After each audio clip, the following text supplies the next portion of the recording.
There was a time in the history of football when the game wasn't just about winning and losing. It was about joy, art, and pure, unadulterated magic.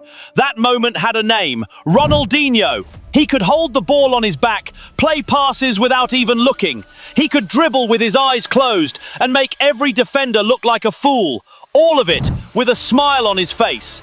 His talent was so extraordinary that even his rivals at the Santiago Bernabeu, Real Madrid's home stadium, gave him a heartfelt applause. Ronaldinho is one of the few legends who have won the World Cup, the Champions League, and the Ballon d'Or.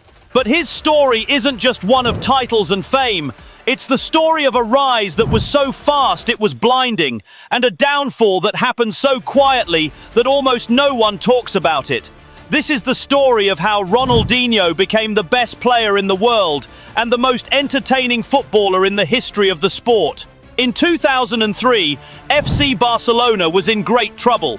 The club that had dominated for so long had not won a major trophy in years. The fans were growing impatient. The club was in debt, its very existence hanging by a thread. The newly elected president, Joan Laporta, knew he had to do something radically different. He tried to sign superstars David Beckham and Thierry Henry, but both chose another path. Barca desperately needed a player who could turn the club around. The solution came in the form of an excellent Brazilian attacking player, Ronaldinho from Paris Saint-Germain. It was a risky decision. Ronaldinho wasn't as well known as Beckham or Henry.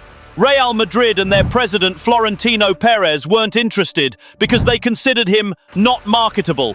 They opted for Beckham and ignored Ronaldinho, a decision they would forever regret.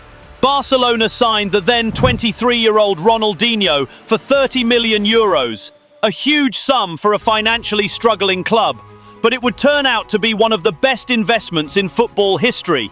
When Ronaldinho arrived at Camp Nou, he brought an extraordinary energy that would revitalize the entire club from within. In his first training session, the players were impressed by all the tricks, like him nutmegging his teammates and his ease with the ball. But it wasn't just about technique. Ronaldinho had an incredible amount of fun playing the game. His effect on the dressing room was immediate. His laughter echoed through the hallways and improved the mood that had been dampened during the difficult years. Everyone liked him, even the opposing teams. His teammate Deco at the time said that Ronaldinho was so talented that even after sleepless nights in the nightclubs of Barcelona, he would show up for training and games and work wonders with the ball. But the fans in Barcelona needed more than just his talent and beautiful play. They wanted wins, goals, trophies, and a return to the beautiful football that had once defined their club. The signing of Ronaldinho marked the beginning of a new era. He promised to revolutionize football. And he kept his promise. His moment of glory in Barcelona began right at the start of his first game. He scored an incredible goal, dribbling past two players before unleashing a powerful shot that hit the crossbar and landed in the net. From that day on, the name Ronaldinho was on the lips of all Barca fans. Ronaldinho's first season wasn't perfect on a collective level. The team's performances were inconsistent. Nevertheless, Ronaldinho showed his brilliance. He played 45 games, scoring 22 goals and providing 11 assists. Even though Barca only finished second in La Liga, Ronaldinho was the top scorer for his club. This first season, as impressive as it was for Ronaldinho individually, was just the beginning. He was about to achieve something enormous. In the 2004-2005 season, Ronaldinho was successful for the first time at the club level. He won his first league championship with Barca, the team's first in 6 years. In this season, he scored 13 goals and provided 16 assists in 42 games. He was named FIFA World Player of the Year. Carlos Puyol accurately described it. Ronaldinho was the one who truly brought the spirit back to Barca. But it wasn't until the 2005-2006 season that we saw the absolute top-tier Ronaldinho. With Barca, he won a mini-treble, the Champions League, the Liga, and the Spanish Super Cup. He also played the best season of his career, scoring 26 goals and providing 25 assists in 45 games. An incredible ratio of 0.58 goals and 0.56 assists per game. However, the highlight of his career didn't happen in a final, but in a very special match. El Clasico on November 19, 2005. Real Madrid and their star-studded team, Zidane, Ronaldo, Beckham, took on their biggest enemy, Barcelona. Everyone, of course, favoured Real Madrid, but Ronaldinho was about to surprise everyone with his historic performance. He dribbled past defenders with ease and scored 2 spectacular goals. A single player destroyed an entire team. And then the impossible happened. The Real Madrid fans, known for their extreme loyalty, couldn't resist his magic and began to applaud him. The applause grew more and more euphoric until the entire stadium stood up to pay tribute to Ronaldinho's performance. This unusual gesture had not been granted to any other player in the past, with the exception of Diego Maradona. There was something truly special about Ronaldinho. It wasn't just his performances on the field that made people love him. It was his personality and his smile that won many hearts. He was never angry. Ronaldinho had conquered Spain, and now it was Europe's turn. Barcelona had not won the Champions League in 14 years, and with what Ronaldinho was giving the team, there were no more excuses. In the 2005-2006 Champions League season, he continued to shine by creating chances. He scored a total of 7 goals and provided 3 assists. His most legendary move in this competition was his incredible goal against Chelsea, where he put the ball in the net with a fluidity never seen before. Barca was in the final for the first time in 12 years, and although he didn't play his best game in the final, Barcelona probably wouldn't have won the Champions League without Ronaldinho.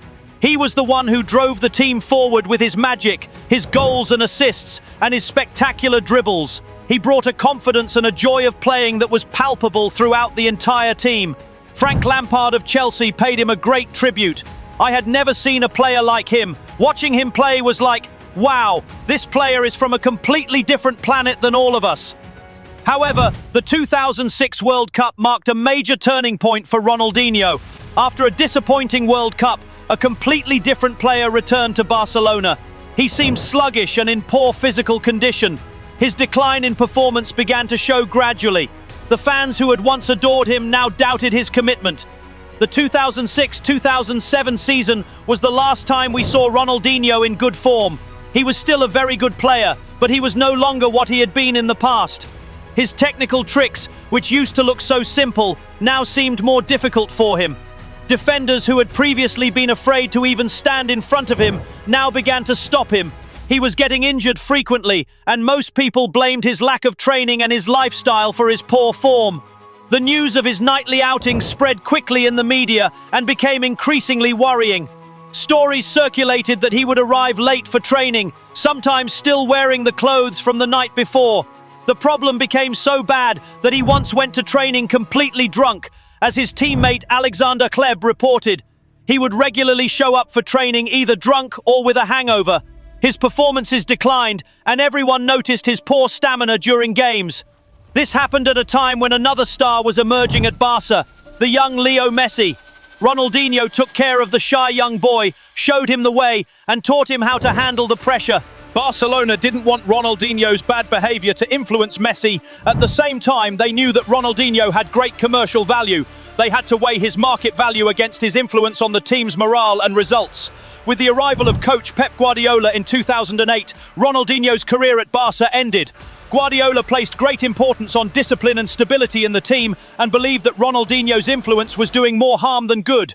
The Brazilian's time in Barcelona was over. Ronaldinho's departure in 2008 was a big moment for Barca fans. They couldn't forget the joy he had brought to the club, but at the same time, they were frustrated that his potential wasn't utilised for as long as possible. His influence extended far beyond Barca. He had left a lasting impression on an entire generation of players who grew up admiring his talents. His playing style was so unique that even his rivals admired him. David Beckham, who played against Ronaldinho several times, said, "At his best at Barcelona, it was almost impossible to play against Ronaldinho. He had this uncomplicated style, always relaxed, always smiling. He has left a lasting legacy in Barcelona and Brazil and continues to inspire countless players and fans." The story of Ronaldinho is a reminder that genius is sometimes fleeting. He was a flying comet that illuminated the night sky for a short time. The world had him, and the world lost him again, and that's okay. Not every hero has to stay at the top forever. Some are destined to dazzle us for a short time, so that we can forever remember the magic they brought with them. Subscribe and like for more untold stories.